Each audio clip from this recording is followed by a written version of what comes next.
Ugh. Carrie, Hey. can you hear me? Yeah. Okay. I just wanted to make sure because I've never done it like this. Normally I just use camera, but my Right. service.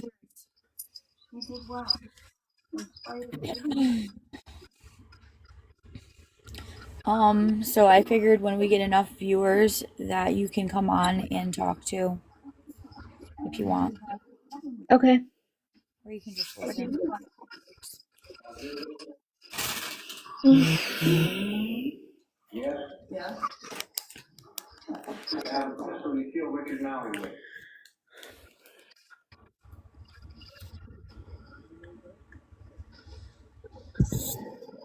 I haven't done live in like 2 years.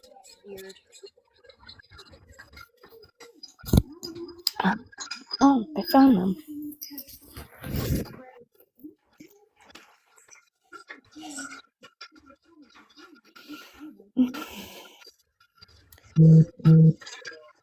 My child will not go to bed. All mine are sleeping except for the baby. He's waking up. Yeah. So, for those of you just joining, this live is going to talk about the power of pain method.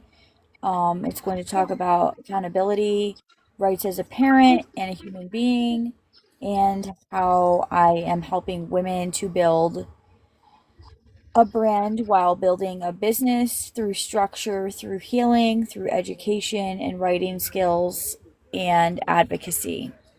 This platform, this brand is all about advocating for yourself, building business skills, and teaching other women how to do the same thing. So I am going live tonight to share that with all of you out there who have joined me.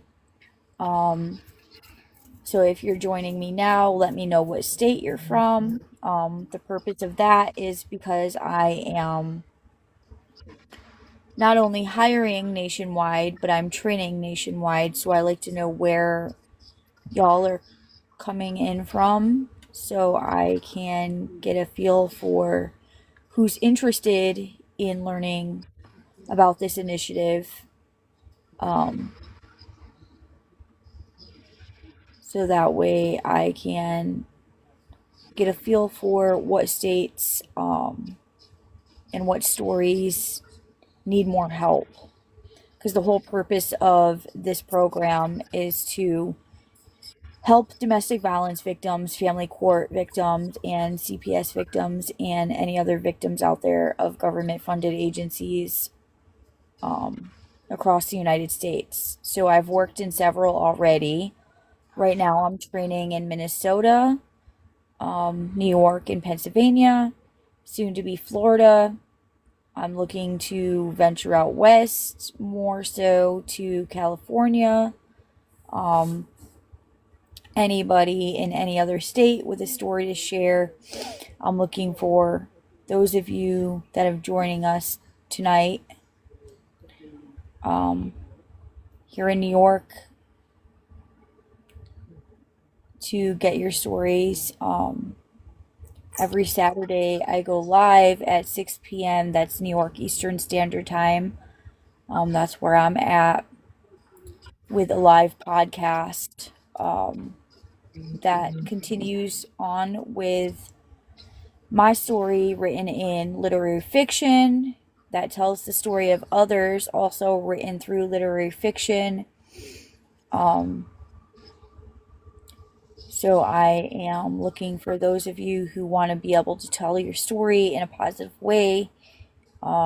If you've overcome anything through these systems and what you're doing now, those of you that are still stuck in the system, those are the stories I'm looking for to expose what's going on within these systems. But also, the main purpose is to hold them accountable.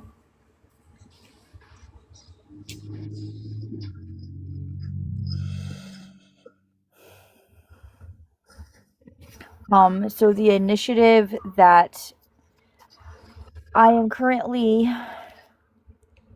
getting sponsors for is an initiative for domestic violence victims, family court victims, CPS victims, and all government funded agencies, because it is the largest trafficking ring in the United States. So if you want to read more on my mission, you can go to my website at thepowerofpainbrand.org to learn more about what I'm doing. But tonight's live discusses specifically how I am doing so using the Power of Pain method, which is the initiative that I am looking for funding for right now. Right now, I'm doing everything through my consulting business, so all of my training, my hiring, um, this very live right now, it's all ran through my consulting business under the Power of Pain brand, which is the umbrella under everything I've created, including Pione Personal Shopping, which is the business that is sponsoring domestic violence victims and this initiative, which will eventually be a nonprofit, and an accredited school. So right now, that is what I'm working on, is turning this initiative into a nonprofit and eventually an accredited school.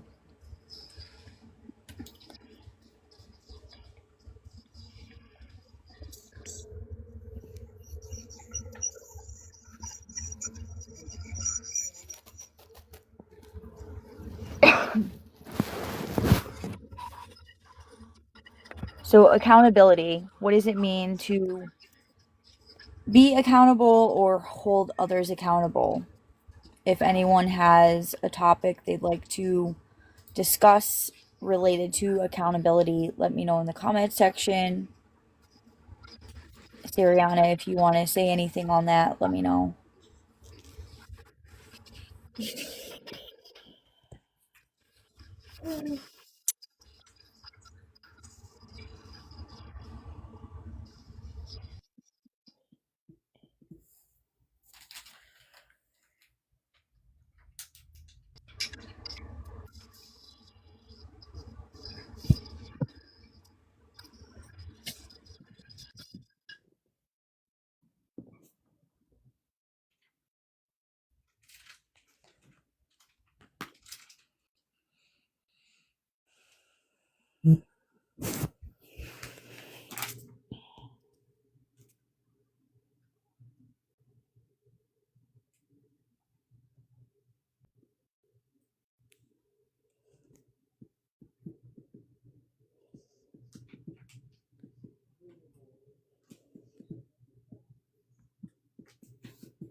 And how to stand up for our rights. So that's why I'm here, is to teach you your rights.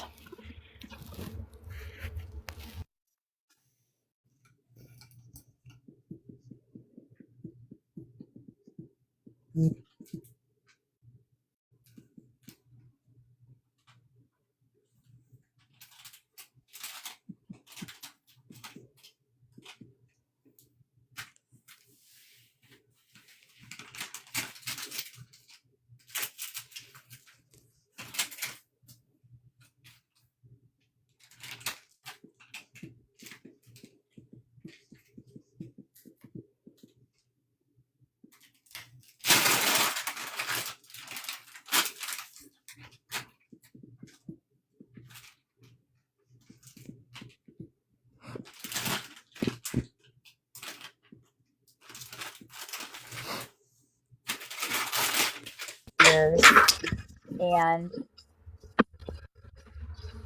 you can't hear me, Sari? I can hear you now. Okay. I just wanted to make sure, because if you can't hear me, nobody else can. Yeah, I can hear you now. You cut out.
And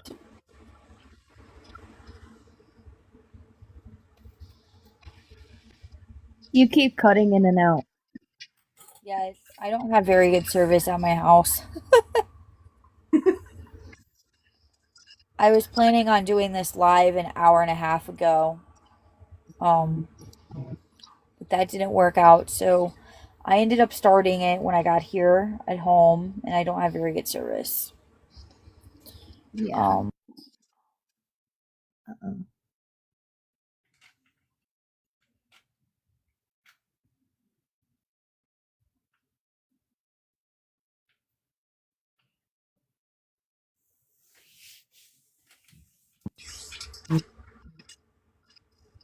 can you hear me? Yep, I can hear you now.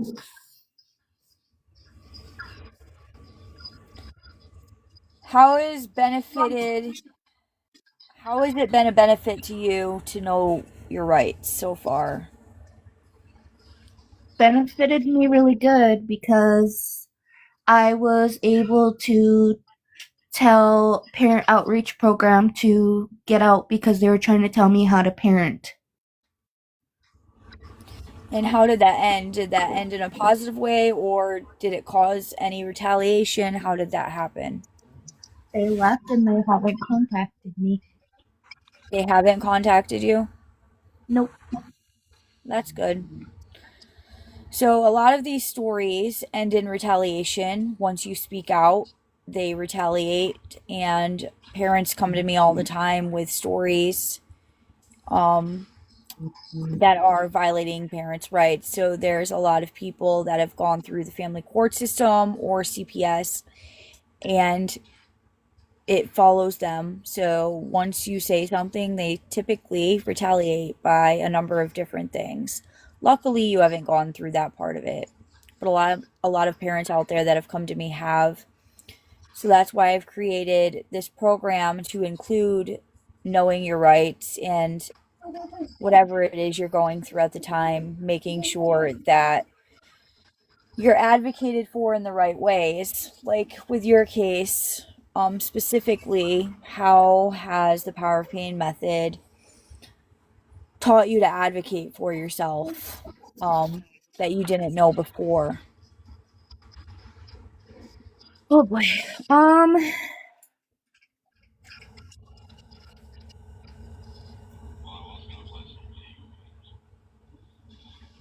Well, I didn't know. So, like, the first time I talked to you when CPS got involved, I didn't know that they don't have to come into your house. I thought you had to let them in. Um, and now, like, CPS worker that I had, she never came in the house because I wouldn't let her. But I think if I didn't have you, with this last CPS case, I think my case would have still been open. Um, so why do you think that it would still be open at this time? Because I don't think I would have known how to stand up for myself. And normally I let people walk all over me. And now I'm not going to deal with any negativity. I don't need it. So in your specific case, you weren't actually the perpetrator ever. You weren't ever the person being investigated. Luckily, a lot of parents don't have that. A lot of parents are the ones being investigated. They are the ones that are either have their kids in care or being threatened to have their kids in care. You didn't have any of that stuff happen to you. Luckily, the CPS caseworker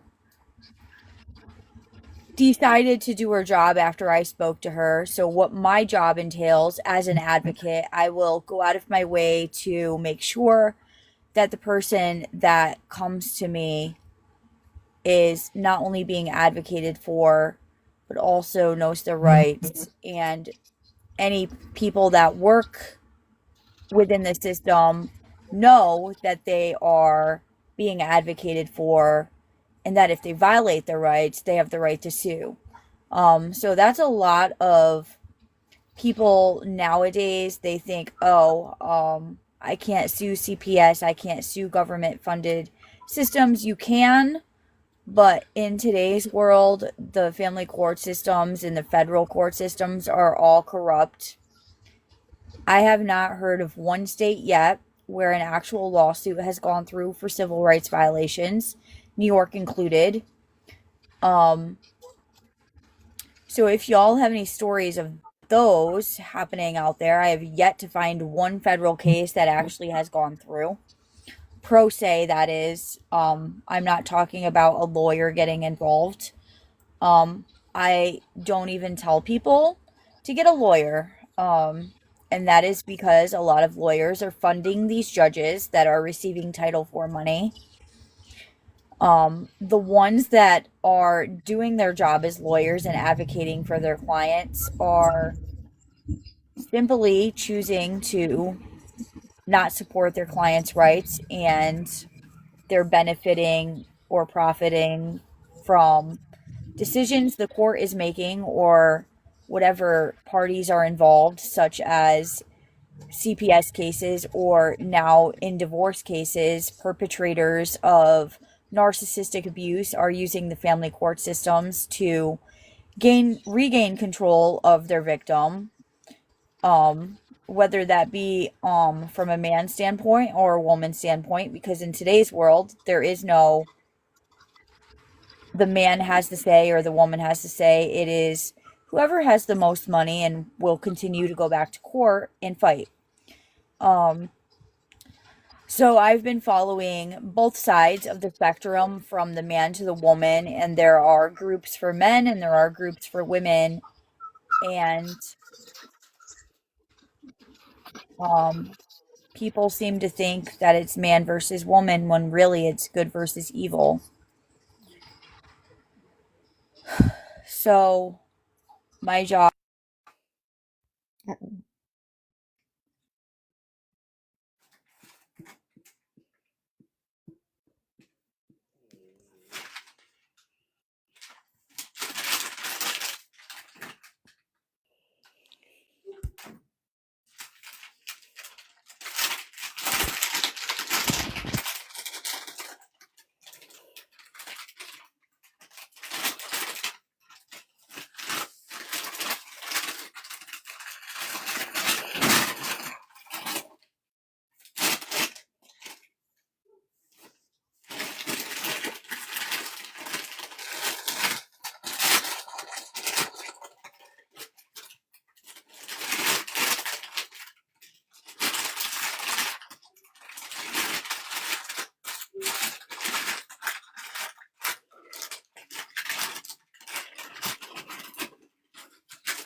Her service is very spotty. That's why she keeps cutting out, if you guys are wondering.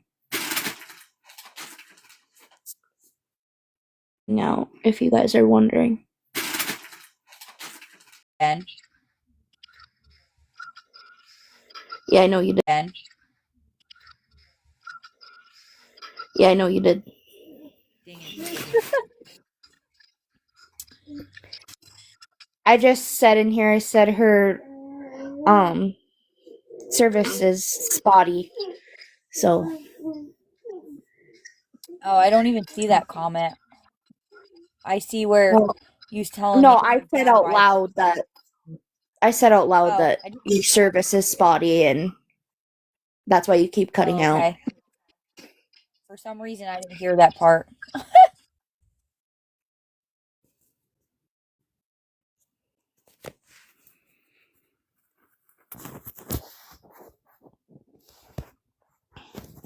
There's this lady on Facebook who won't leave me alone. I've told her multiple times.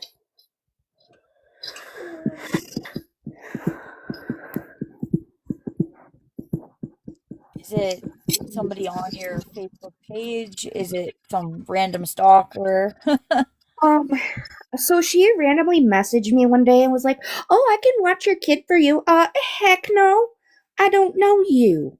And ever since then, she's been messaging me.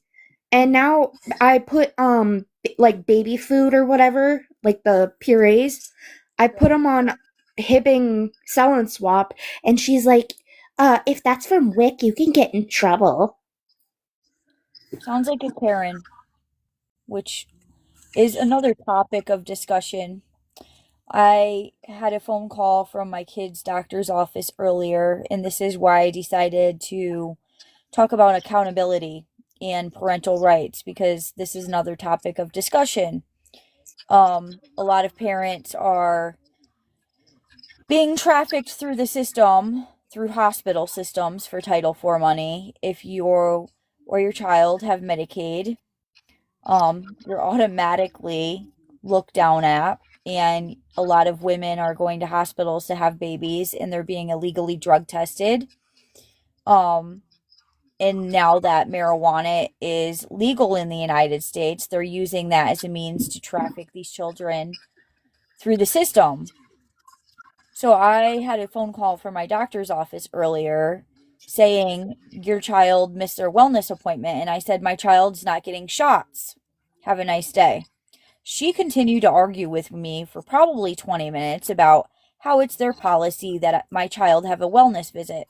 I said, your policies don't trump my rights as a parent, nor my constitutional rights that are federal. Have a nice day.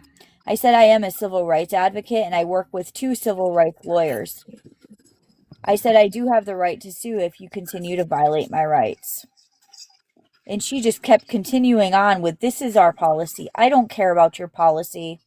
The last person who told me about their policy, I turned in to the OIG for Medicaid fraud. They tried to sign up my son for Medicaid fraud when I had him because I am a domestic violence survivor. I'm in a program called the Address Confidentiality Program. So they automatically assumed that I had Medicaid. I will never sign my child up for Medicaid. I won't even get him a birth certificate or a social security card if it means keeping him out of your government funded crap. So this lady continued on until I put her in her place and said, if you continue harassing me about your stupid policy, I'm going to sue you. She finally shut the hell up and I hung up. But this is a very huge problem in America. It is not just hospitals, it's doctors' offices, it's public school systems, it's domestic violence shelters, it's housing corporations for case management. If you're in any type of programs like WIC, Medicare, Social Security, it's all backed by Title IV funding.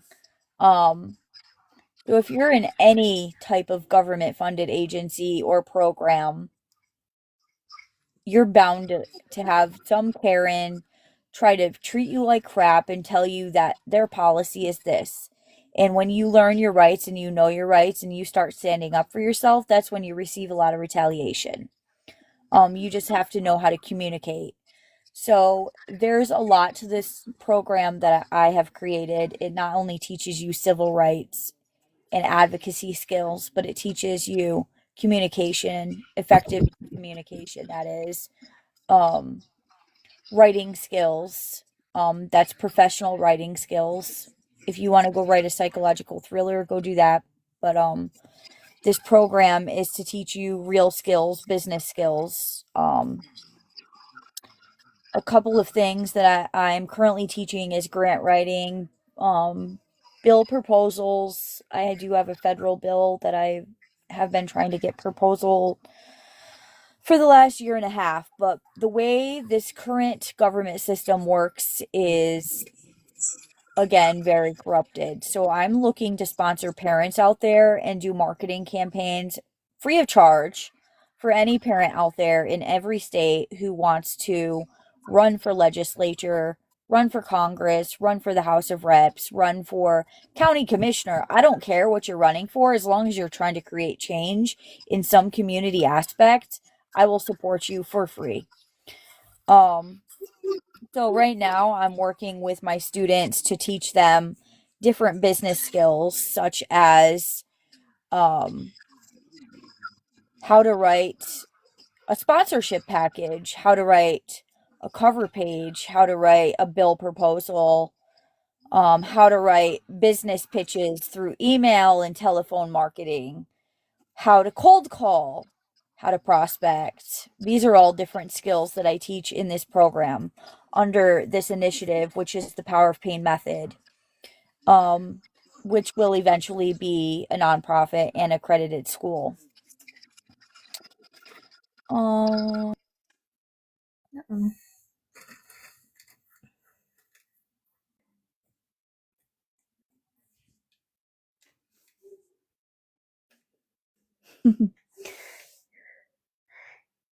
You cut out again.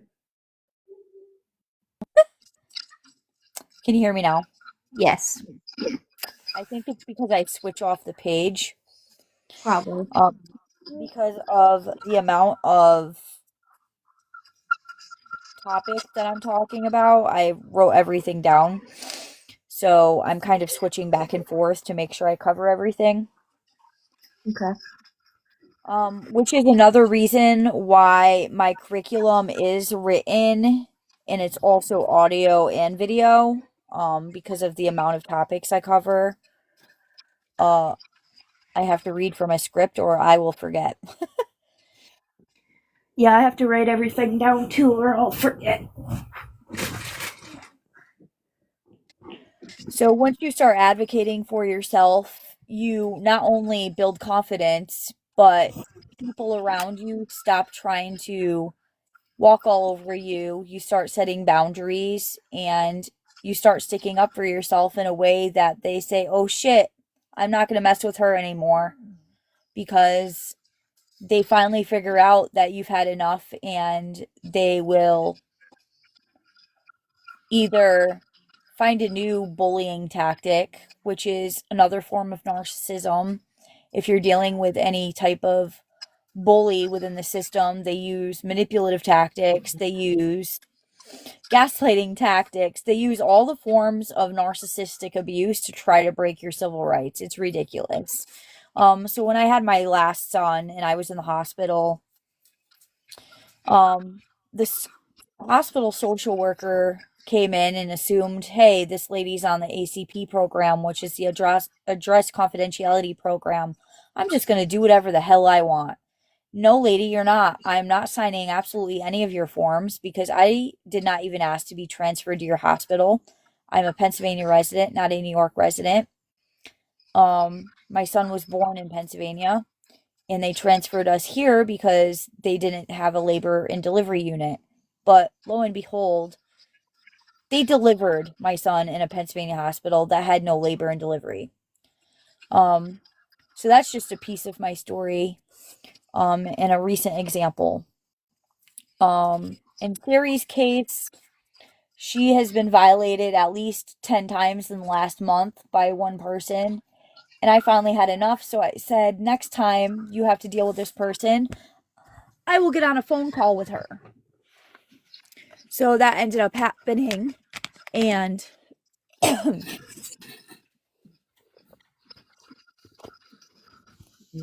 she ended up trying to manipulate her, and it didn't work.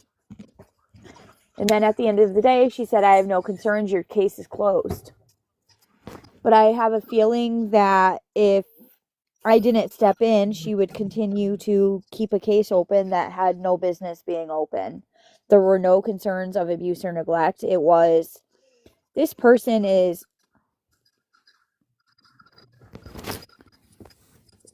in a situation that she has already gotten herself out of. And I'm going to recommend services because I want to make money from this person. And if I close her case, now I'm going to have to go find somebody else. So you're not only looked at as a target for being a part of a system that most of us never wanted to be a part of, but you're targeted for money. Caseworkers make money just like the rest of us do, either commission-based or hourly-based, and most caseworkers are hourly-based. Unless you're some type of supervisor, you're not on a salary basis. So you're an hourly wage employee. Well, it was found to be a different person who did something to my daughter. So, Right, like I said, you were never the perpetrator to begin with. Um,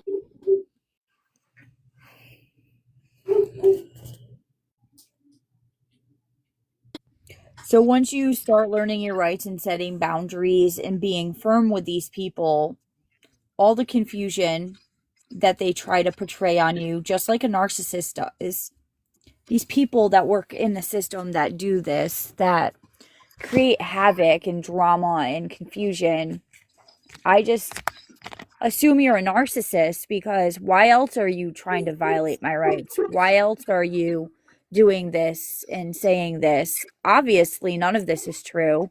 It's an assumption. And what's an assumption make out of the both of us at the end of the day?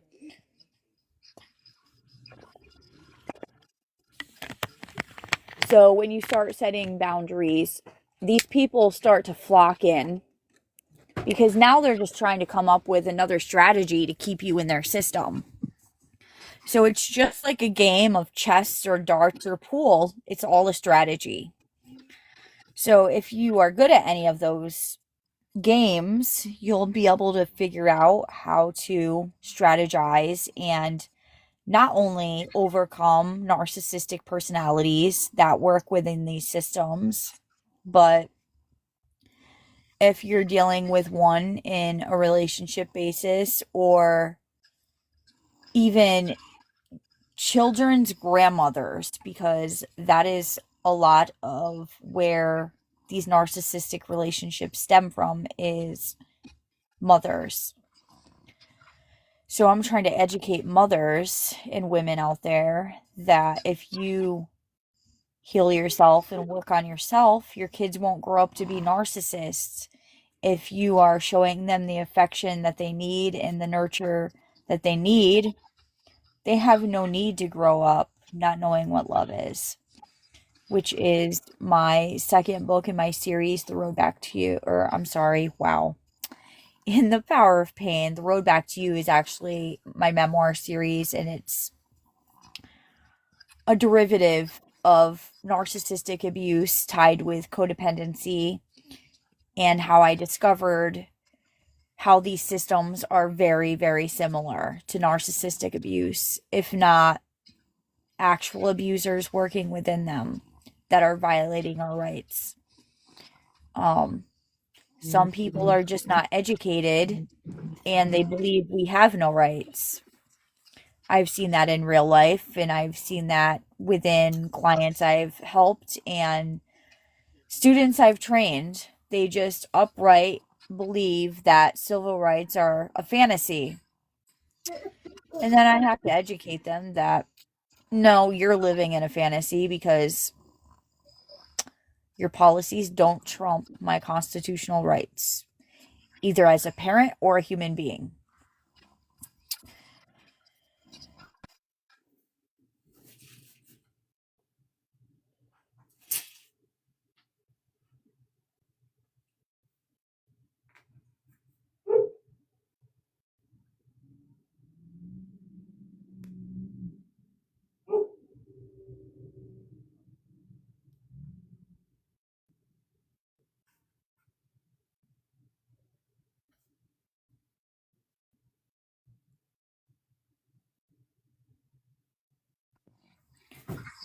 To continue building and growing and healing because healing is a lifelong process. It's not something that you can overcome in a night or a day or by reading a book. It's something that you actively have to work on for the rest of your life. It's the same mindset as addiction. You don't overcome addiction in a day or a month or a year. It's something that you actively have to work on for the rest of your life. Going through trauma is different for everyone, and not everyone out there has complex PTSD. Not a single person in this world have I even met that has complex PTSD to the point where they live the rinse, recycle, repeat mindset all day, every day. They live in fight or flight all day, every day. I've never met anyone else like that. Um, so when you are trying to explain what this actually means in real life, people, they don't understand it. They judge you. They write things that aren't true. They say things that aren't true. You get mislabeled. So these are all topics that I discuss within this program and that I'm currently working on training victims and government funded agencies, businesses with 14 or more employees, and nonprofits, um, as well as all of you here on TikTok.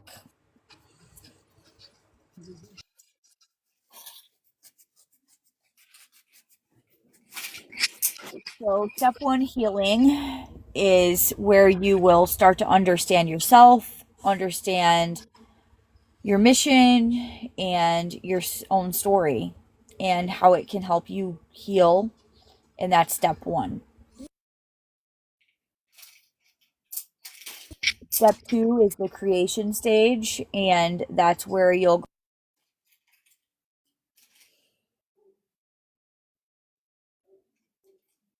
that becomes clarity. And once you find clarity, self actualization happens.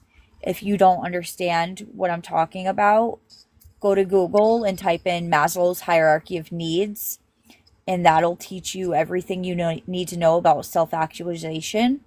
If you really don't understand that, you can read my series, The Road Back to You, and it will explain it to you from a reality stance of how it looks from a standpoint of somebody with complex PTSD, not something that you read out of a textbook, a psychological textbook, who comes from a doctor or a psychiatrist of somebody who's never actually had PTSD and doesn't know what it looks like in real life.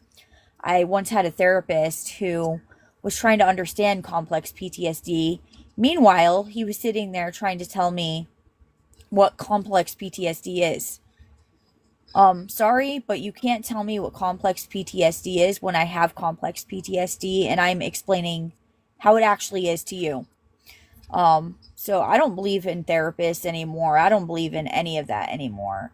If you really want to understand and learn and grow, a therapist is not going to help you if you don't understand what it is you're going through. You have to be able to understand what it is you're going through by learning and listening to yourself first. You can only truly heal through therapy if you understand yourself completely. It's just like being a peer support advocate. Part of peer support advocacy training is telling your story. And at the time, my story was very different. It was absolutely nothing to do with what it is now. And I went through that entire 2 week training knowing exactly how to help people, but part of the program was being able to heal and tell your story and use it to help others. But at that time, I had no idea what healing was. And that program didn't teach you what healing was. So I've incorporated healing as the main foundation into this platform, into this program, into my teaching method, because really, ultimately, that's what I'm helping women to do is heal first.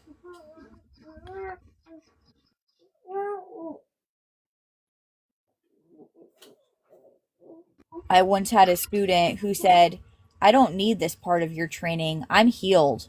But the entire time she was in my training, all she did was bring her negativity that she was going through to me.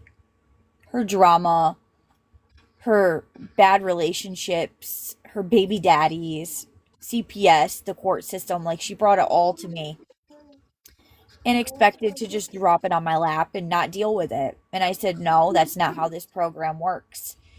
You don't get to pick and choose and tell me what training you're doing. If you're taking a training and you're expecting a job opportunity afterwards, this is my method. This is how I train you because you can't work with anybody else if you don't understand yourself first. It is the main framework of my method is learning to heal yourself.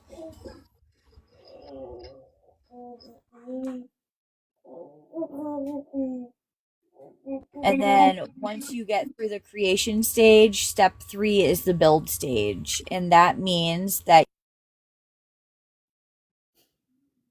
you used to think of as negative into a positive. And I've already seen some changes from current students that I work with. So I've invited one of my students to join us here tonight to share some of what she is learning in this program, to share with all of you out there so that way you understand what you're actually going to be learning if you're interested in joining this initiative, or even if you want to support this initiative and donate to the cause or sponsor the cause. Because that's what I'm looking for right now. I've been running this initiative for a year and a half through my consulting business and sponsoring it through my Peony personal shopping business. So now I'm at the stage where I am looking to support more women out there. A lot of women can't afford to fund this themselves. A lot of them are going through divorce. A lot of them are going through family court. They're dealing with CPS retaliation. Some of them are even in shelters. So I have partnered with businesses locally here to fund this initiative to be able to support more victims out there, more survivors out there. I don't call them victims, I call them survivors. Because the victims are the ones who refuse any help and they stay stuck in the system. The survivors are the ones like Sari, who has taken a negative situation and turned it into a positive and said, hey, I want to change. I want something different with my life. And that is how you become a part of my program. If you're not ready to heal, if you're not ready to build and create and grow, there's no purpose of even joining, because I can't train somebody who doesn't want to learn, who doesn't want to change, who just wants to stay stuck. So Sari is living proof that this program works because she's already made it to the create and the build stage on her own. I haven't really had to motivate her too much. She's really done a lot of the work herself, and I'm just really here to remind her what to do next and how to do it. And in the last year and a half that I've known her, she's come a long way.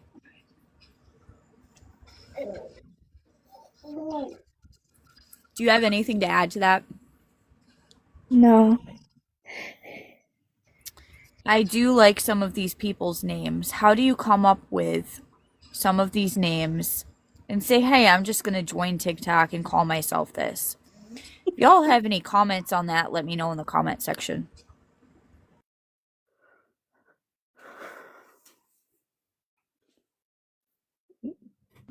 So this program is, and this teaching method is designed to help you get unstuck from your current situation.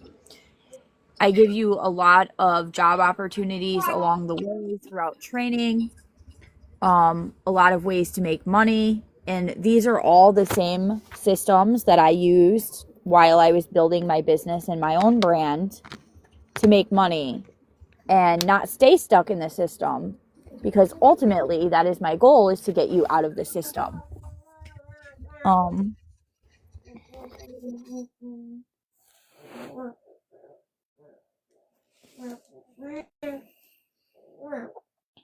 So again, my goal with this initiative is to support at least one woman or one victim or one survivor in every state across the United States. And the purpose of that is to provide education nationwide, to provide education in a means of community based, so that way I'm not only training that one person, but she or he is going and they're training more people across the United States. So it's not only a one person ran business anymore, it's turning into a corporation, a nonprofit, and eventually an accredited school to be able to provide education nationwide. So currently I am working in Minnesota, Pennsylvania, and New York, and I'm branching out to Florida, California, Kansas, Illinois, Indiana, and these are all states that I've worked in to help people. Maryland, Virginia, Texas. Also, these are the states that have a lot of trafficking percentages that are tied to the Epstein files, that are tied to family courts, that are tied to CPS, that are tied to divorce, that are tied to public schools, hospitals, domestic violence shelters, really any government funded agency or nonprofit or business that gets this Title IV funding. These are the states that are the highest in trafficking. Statistics don't always show you behind the scenes, it's just a number. So if you see that Texas is on the top 10 trafficking system or the highest percentage for foster care, and you read into all of the exposés on how these systems are funded and what's going on behind the scenes, which is what I expose on my Substack and in my book series, The Power of Pain, that I publish in my books. It's all tied to this funding system, and it's just a big funneling system. And it's the same concept as the Epstein files. He was a financial investor. He would put money into CEOs of these corporations that we literally fund every single day. If you shop or you eat or you do your hair at any corporation in America, 9 chances out of 10, you are supporting the Epstein files.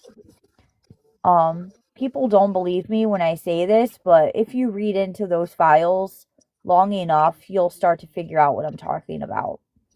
And I don't ever say anything unless I have facts.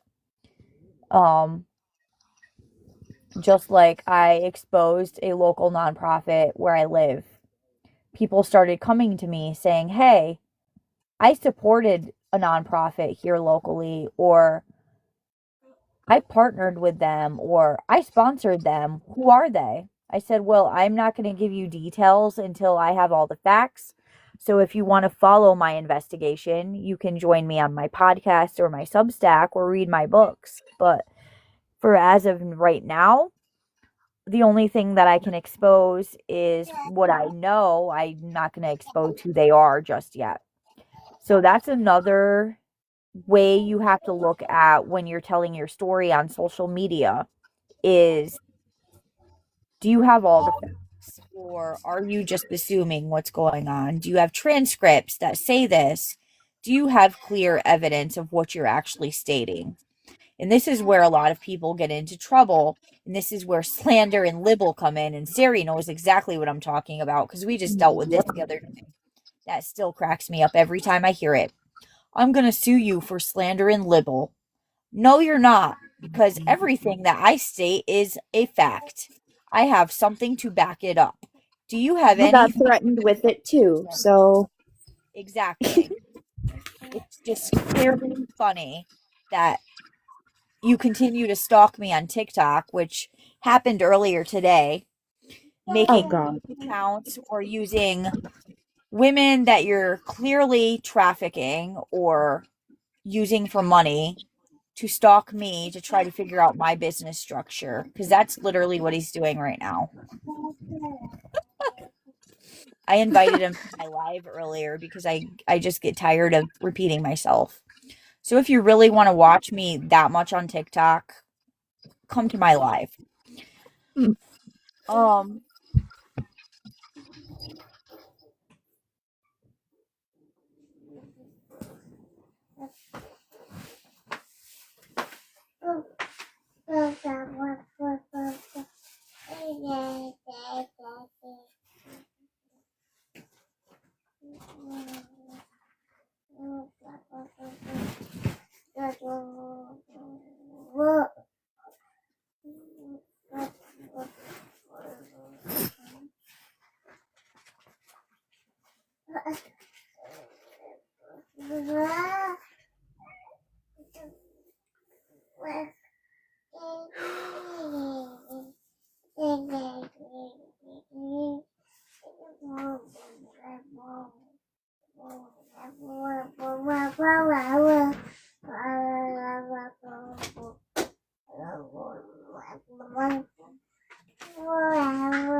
and you're not just doing the work for them.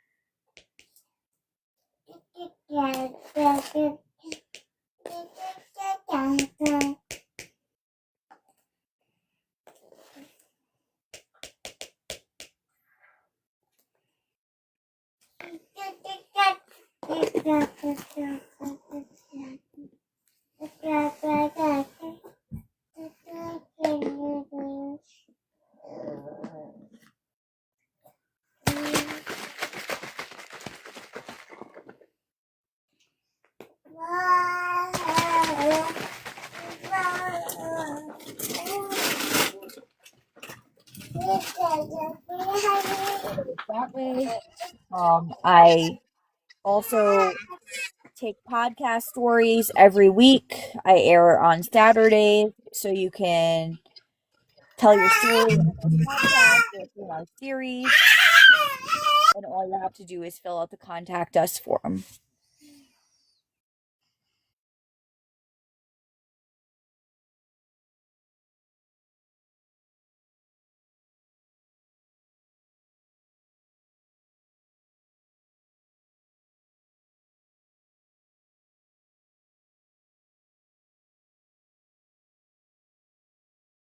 Skills, advocacy, writing skills, professional writing skills, I should say, because there are so many forms of writing that I don't want anyone to think that I'm teaching you how to write a book, because I'm not. I actually do offer those services, but not through this program. I offer those services either as a ghostwriter through my consulting business or actual consulting services, which would be a completely different service, which you can also find at thepowerofpainbrand.org.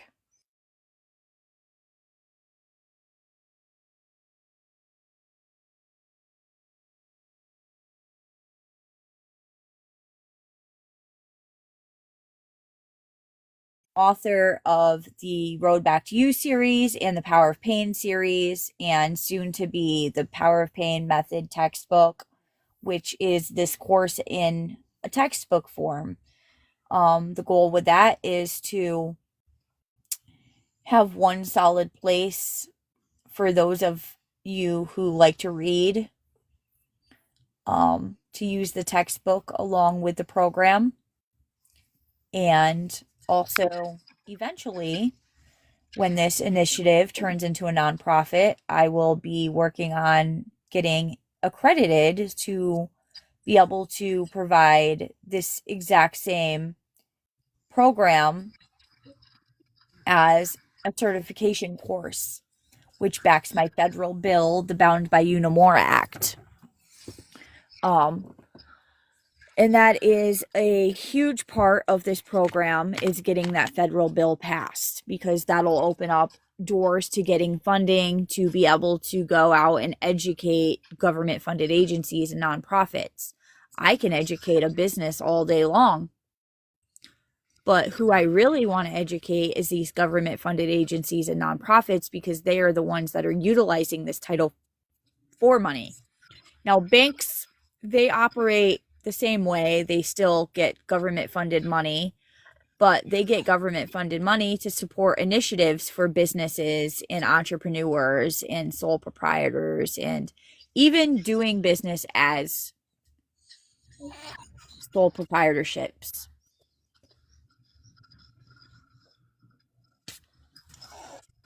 And then, of course, corporations.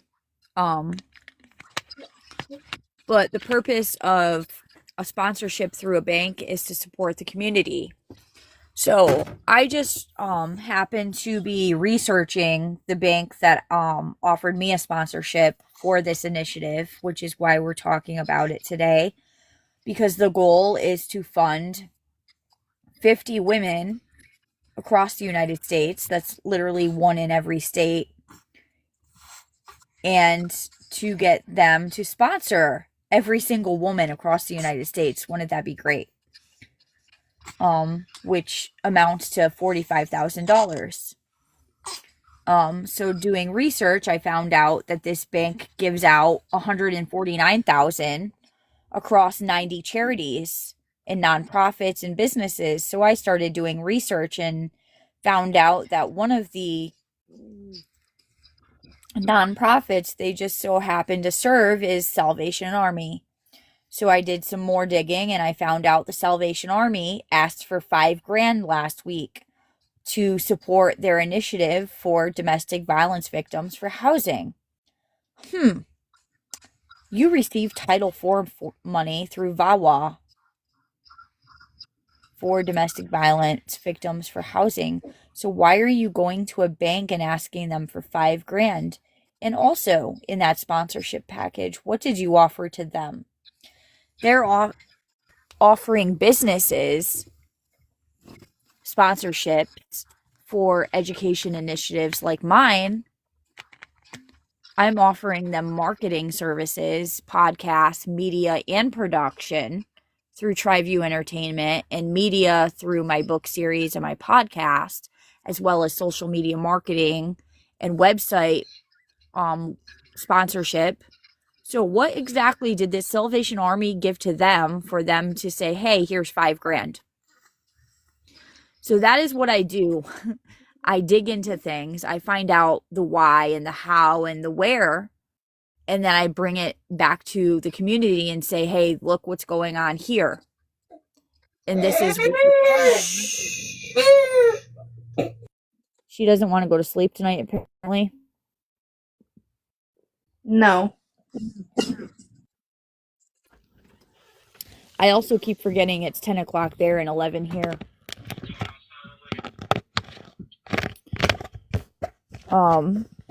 So those are stories I'm also looking to focus on is people within these systems, whistleblowers, people who work in these government funded systems. Working with a civil rights lawyer, she was trying to start a class action. And after a while, I honestly started veering off on my own and helping people in a different way, because at the end of the day, you're just fighting evil with evil, suing people for money. I'm teaching you how to make your own money without having to sue a government funded system. I'm on live on TikTok teaching. Yeah, I got a whole bunch of people that are listening.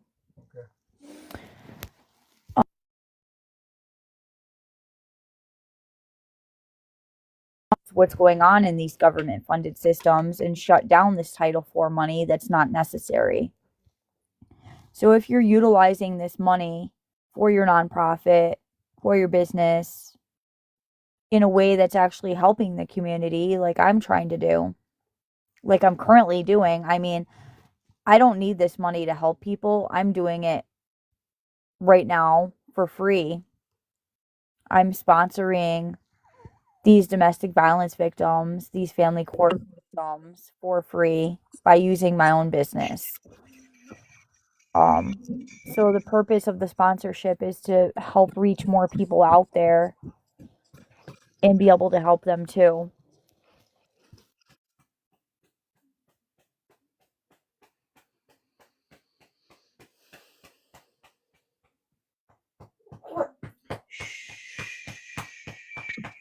That's why my last podcast was about, the title was called It's Free to Be a Decent Human, because it really is. This world didn't start on money. It didn't start on corporations. It started on real work. It started on farming. It started on literally building from the ground up. We didn't have cars. We didn't have roads. We didn't have anything.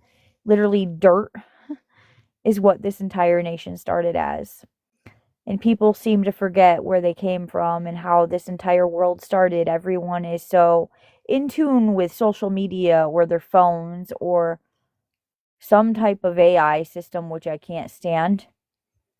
I do utilize ChatGPT, and that is because I have complex PTSD. So trying to record or talk anymore, I stutter a lot. So trying to follow a script is a lot easier than trying to sit here and remember what I want to say. So I utilize ChatGPT for those purposes, but there's people out there making money by using ChatGPT to write books. That to me is just pure laziness, and it is a cop-out, and it's also copyright infringement, because you're literally taking somebody else's thought, even though it's a computer, and you're turning that into a book. And to bring back real life skills and teach people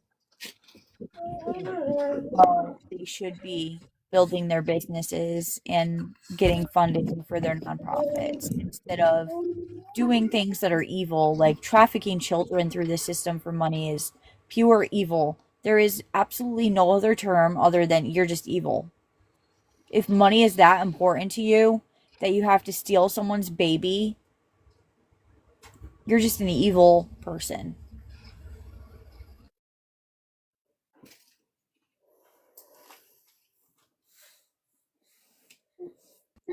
So sponsorship versus partnership. So when I first went to the bank, I did absolutely not go there looking for a sponsorship. I didn't even go there looking for a partnership. I went there to simply say, hey, this is my business. This is what I offer to businesses. I offer free delivery and personal shopping. Here's my card. I sat down with the bank manager. I started talking about my initiative and everything I've created and built and what I'm currently doing. And he said, "Hey, do you have any sponsorship packages?" And I said, I'm actually thought about that yesterday and I'm actually in the midst of finalizing. So that's what I've been doing for 3 days is finalizing a sponsorship package.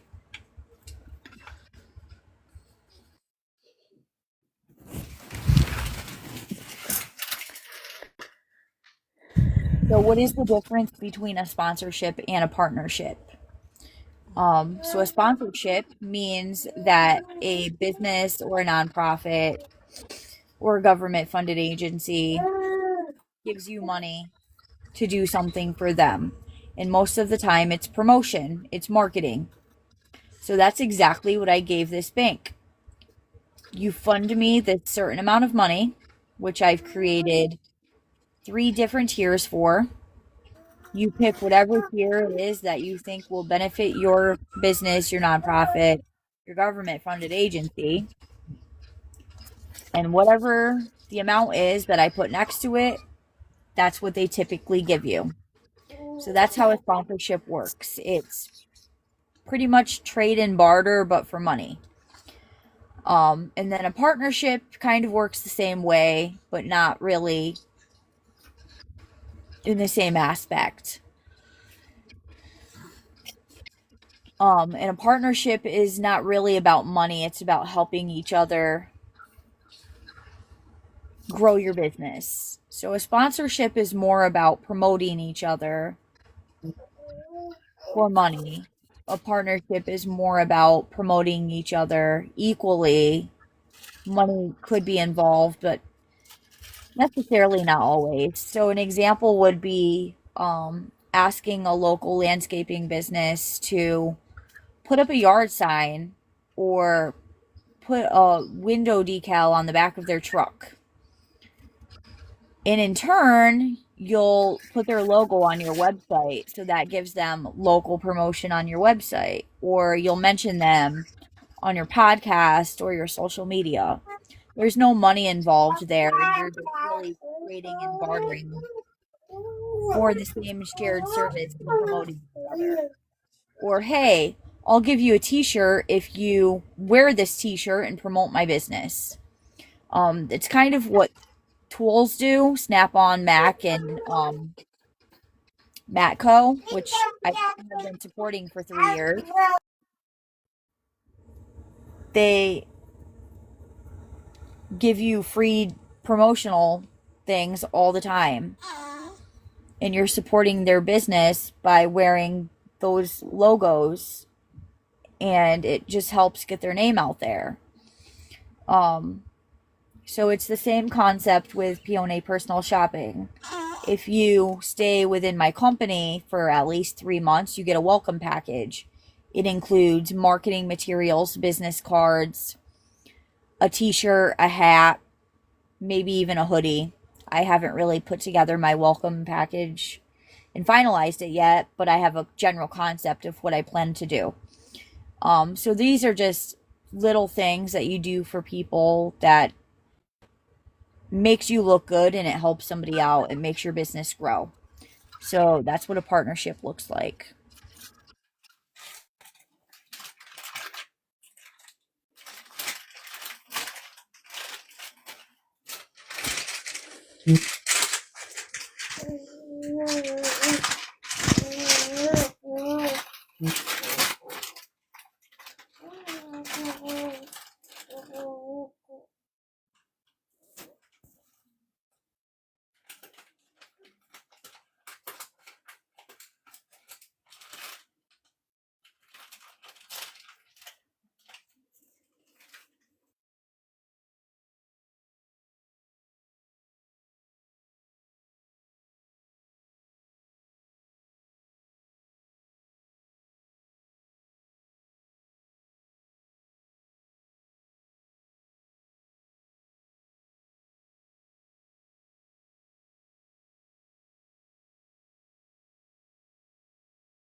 will just cause more trauma. It does not do you any good to sit and repeatedly tell your story. It could potentially be a trigger and cause you to go into fight or flight. So some people tell me that it helps them to tell their story, while other people say it's a trigger and I don't want to talk about it ever again. And that's fine, you don't have to. But the purpose of telling your story is to help other people.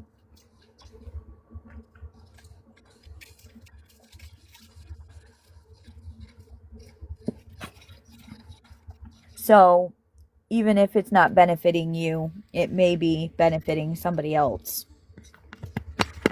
And that is why the women in the Epstein files decided to tell their story. Because they may help somebody else. And that's what domestic violence victims go through every single day. Retaliation for telling their story. A lot of women have been jailed. A lot of women have been outed by the very same people that are involved in these files. The very same people that are supposed to protect us and do their job have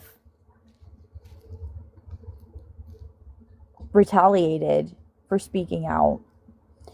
And that's why accountability matters so much. And that's why civil rights matters so much, is because without the education, people will continue to be retaliated against and taken advantage of. And a lot of these people are either ending their own lives because they just get to a point where they don't know what to do. They completely give up. And then there's other people that are having their lives ended for them by these very same perpetrators.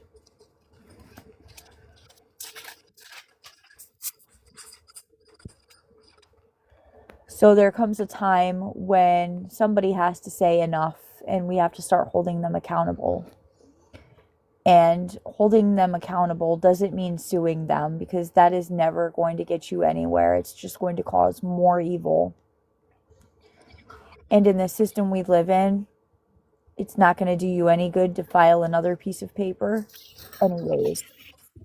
And a major red flag that I have been seeing among all of these victims that have come forward to me, they're being re-victimized by supposed advocates out there that are charging thousands of dollars to court watch, or I'll help you get your kids back, or I'll do this ridiculous healing spell. Yes, there's literally people out there claiming to put spells on you that'll bring your children back.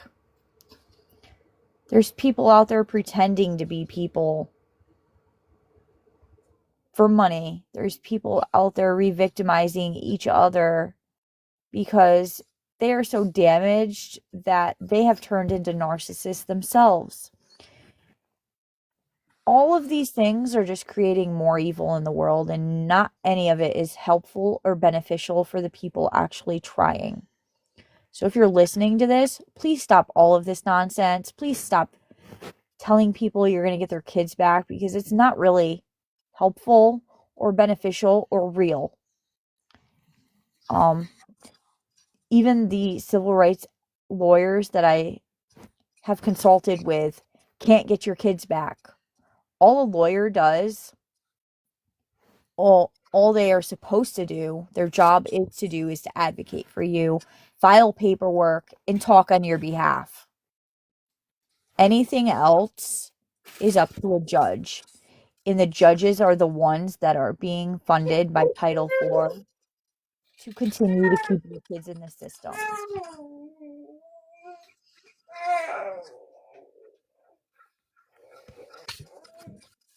And the same goes for parents that are dealing with their abusers taking their kids. They're calling it parental alienation. And that is a huge red flag in the courts that do operate um, and take accountability for what's going on, and they actually are doing their jobs, which is very, very few and far in between. Um, I know of one county that actually does their job, and I live in it, and I've been to 9 states in 3 years, and I've worked in several more. I've had clients in several more, I should say. Um, and it's not the case in any of them. They're all doing things that are not okay and violating rights and very, very, very corrupt. So when you do actually come across people who are doing their job and respecting people and not violating the rights, it's unbelievable. Um,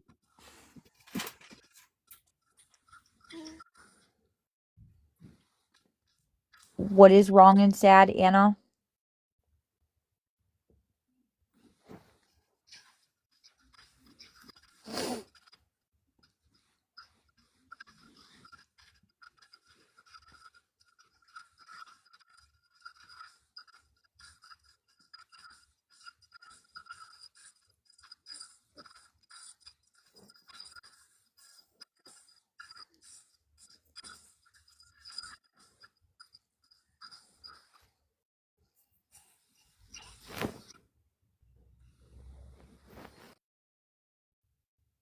The matter is pretty much everything I've said is wrong and sad, but the problem is nobody's doing anything to change it. So that's why I'm here, is to give people the opportunity to change it. Um, that's really what this live is all about, is not only teaching you your rights and educating you on what's going on in the world, but to create the change that we all need. Yeah, people do say they can get somebody's kids back, and it is wrong. But the problem is nobody's doing anything about it. And these victims have already been through the system. Most of them are domestic violence victims. So they're not only being retaliated by family court, CPS, and all these other government funded agencies that they're stuck in, but they've already been outed by their abuser. Um, if they're dealing with a narcissist, 9 chances out of 10, they've lost their entire family because the narcissist turns their own family against them. Um, if they went through a very long period of time with this person, they have been isolated and gaslighted and so many other things that I can go hours on the topic about. Um, to the point where they just don't trust themselves anymore and they don't trust anybody around them. So when they finally have a person that wants to help them, they don't believe them. I work with parents who say they want change, but they do nothing. They continue to follow the system because they're too scared to change. They are too scared to say, hey, this is not right. And they continue bowing down to the system and having their rights violated. And then they'll come to me and tell me their whole life story again when I just got done telling you why it's happening. Anna just said something. Thanks.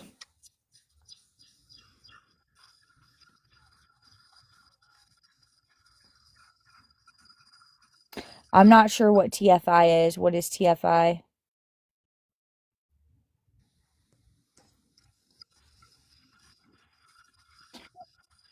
Are they trying to take your rights away? Is that what you're talking about?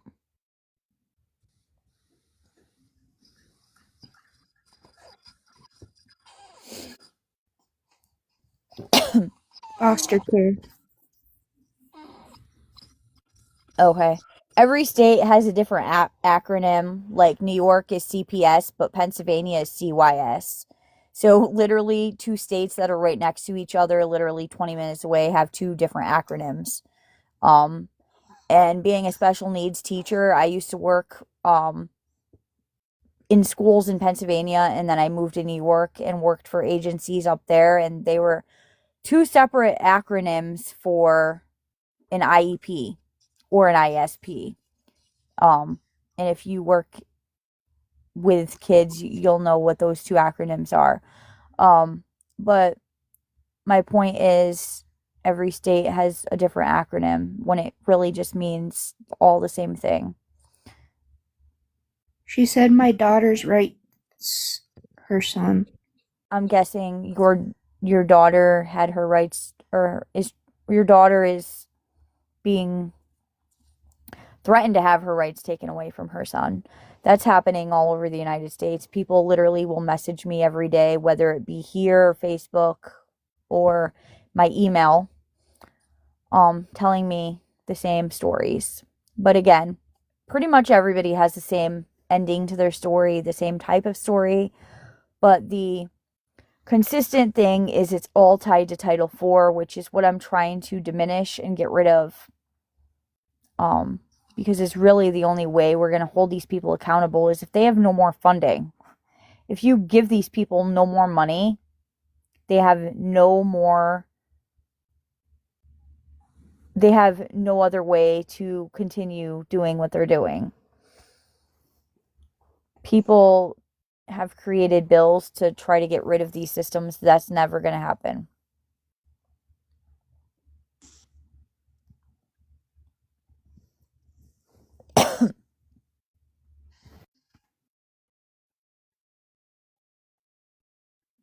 Having babies that are being threatened that if they don't give their current children to them and give their rights up, that they'll take their newborn. So they're being forced to do things they don't want to do because they're scared. So there's ways around that too. And it's just really learning how to communicate with these people and put them in their place, because they don't have the right to do that at all for any reason ever. If you're not actively abusing your children or neglecting your children, even if you are doing things you shouldn't be doing, because I don't support certain people. So if you're actively using drugs, I'm not going to help you, like, at all. Now, if you've had a past with drugs and you're recovering and you're trying, that's a whole different story. But if you're actively sitting there using, I have met a couple of people who wanted help, who had a history of drugs, and they were clean and they were sober and they were trying, or they maybe had a charge for marijuana 12 years ago and that was used against them. There's different stories for different people, but the bottom line is it's all tied to Title IV. And until that changes, nothing in this system is going to change. It's going to just continue to get more evil, and more manipulative tactics and gaslighting tactics and control tactics are going to continue happening until that problem is diminished. And the only way to get rid of Title IV is to literally get rid of Title IV.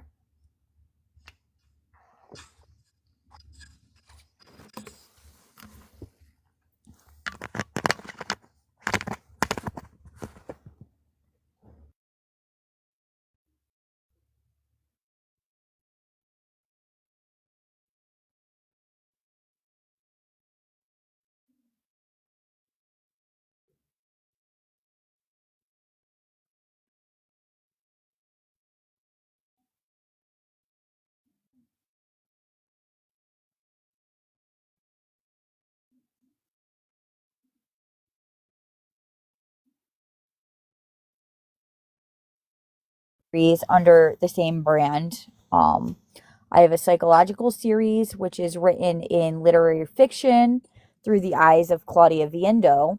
That is my main character in my series. It is a woman with complex PTSD who writes in fight or flight while helping women across the United States escape domestic violence and systemic injustices, while teaching these same women how to build a brand while building a business, teaching them advocacy skills, business skills, and helping them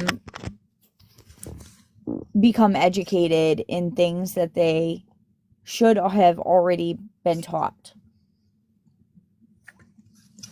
My goal with this initiative is to recognize all of the things that I'm teaching in this program as a life skill, a much needed life skill that should be being taught already.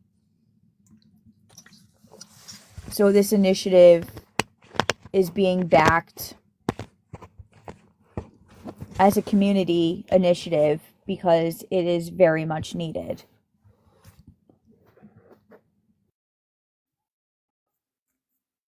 So this podcast is a way for you all to tell your stories out there who like to sit on TikTok and Facebook and tell your stories every day, but you're really not getting anywhere.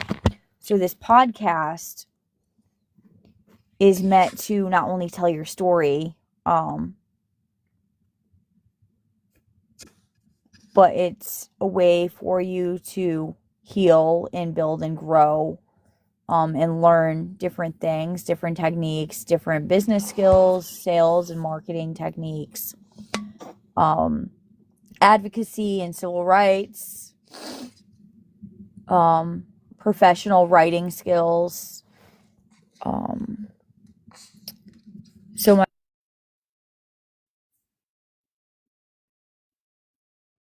if you follow me here on TikTok or any other platform, I also have a Mom Life series that I air on YouTube, and I also have a separate Mom Life TikTok account. I did start my Mom Life channel here on this platform as Single Mom Hustle 22, and that started my journey into everything I do now 3 years ago. And that will also teach you the same skills just in my mom life, everyday mom life.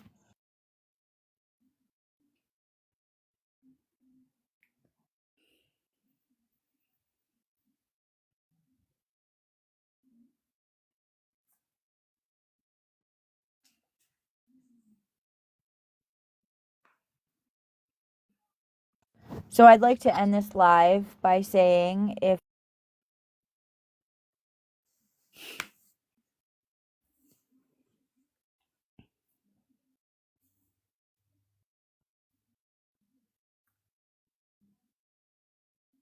website at thepowerofpainbrand.org, reading through my mission, supporting my mission. There is a petition on there that takes you to change.org, which I'm actually working on updating. My federal bill, it's still going to be the same exact thing that you read on change.org. I'm just updating it to put it on my own website. I do have 120 supporters right now from across the United States. My goal is to get at least 100 people in every state to support my bill. But the reason I'm moving it from change.org is because a couple of months ago, a woman messaged me and said I donated. And I said, you donated to what? And she said, change.org. And I said, you do realize that that doesn't go to my campaign whatsoever, my petition, or my federal bill. It goes to change.org. That's how they pay for marketing for that website. It's a nonprofit. That money doesn't go to anybody besides them.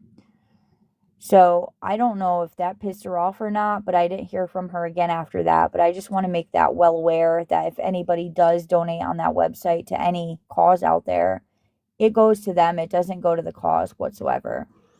So I plan to move my petition to my own website.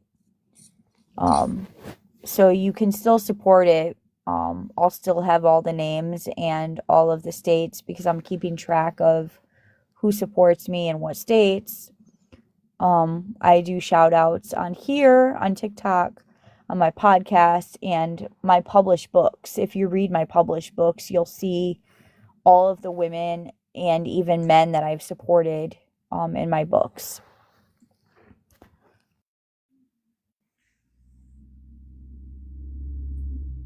Do local shout outs. I do nationwide shout outs on my podcast every week. Here on TikTok, I do Wednesday promos. And if you watch my Mom Life series on YouTube, all of that will be in that series as well.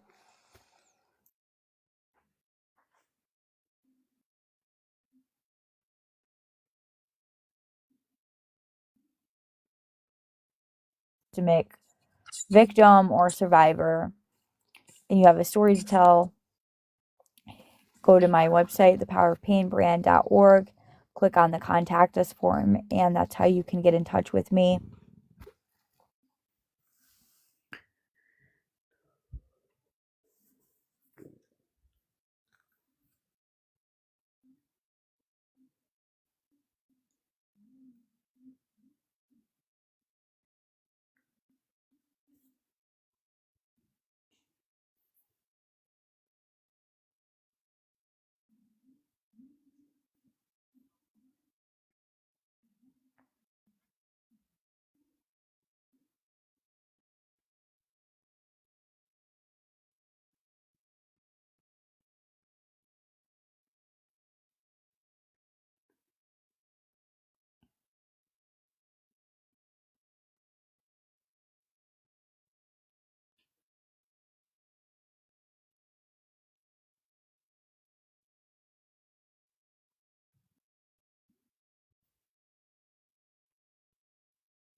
Sari is living proof of that. She's currently in this program and going through everything that I just spoke about here, and I'm actually seeing the changes that she's made in her own life by utilizing everything I'm teaching her and that she's learning. So it is real life. It's not a fantasy. It isn't a book that is written in fantasy and literary fiction, but it is real life. And the reason that it is written in fiction and literary fiction and psychological thriller is to protect victims out there. So those of you that do want to tell your story have a place to do so, a platform to do so, but you're not going to be retaliated against for it. So some people like to tell their story and it's healing for them, others don't. This is a way for everybody to be able to tell their story in a positive way.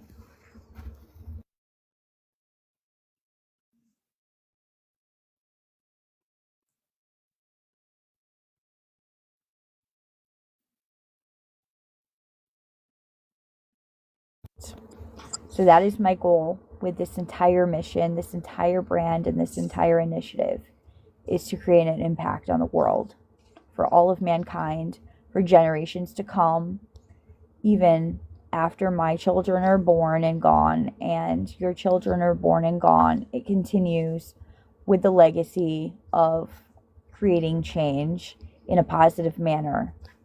So that way evil stops, narcissism stops, abuse stops, addiction stops. And we are living in a society, or we have created a society that's sustainable and worth living. Because honestly, this world is very sad. I came back from Duluth, Minnesota 2 years ago now. When I left New York, it was not the same it is today. There's not only corruption going on within the city of Binghamton, but there are homeless men and women and children walking around. There's drug addicts laying in the middle of the street dancing. If you watch my TikToks, you'll see all of the things that I show, and it's real life. There's really people dancing in the middle of the street high as a kite, and it's not on marijuana they're high on. It's on bath salts or meth or whatever created drug they've come up with for this week, because I swear to God, it's something different every week. 5 teenagers aged 12 to 16 beat up a homeless man and he died. And the community is blaming the parents. That is who they want held accountable. Well, I'm sorry, but are you going to blame your parents for everything that you do in your life and expect them to be held accountable for your actions? No. And that is why I created this TikTok live today, because accountability matters. Blaming your parents for your actions is not okay. So I'm going to end on that note. And if any of you have any questions, feel free to message me or fill out the contact form. or however it is that you want to contact me, feel free to do so. And if you're interested in joining my initiative, my program, or anything else I'm involved with, if you want a job, fill out my job application, go through the application process, and it'll take you to an interview right on my website. And I will contact you as soon as I get all that information. If you're interested in Peone personal shopping services, those are available as well. Everything's right on my website at thepowerofpainbrand.org. All you have to do is type it in and click it and read everything I'm talking about. It's all on there. If you're interested in my books, same thing. Everything is all on my website. So it is almost midnight here. It's an hour behind in Minnesota. So I'm going to end now and go to bed.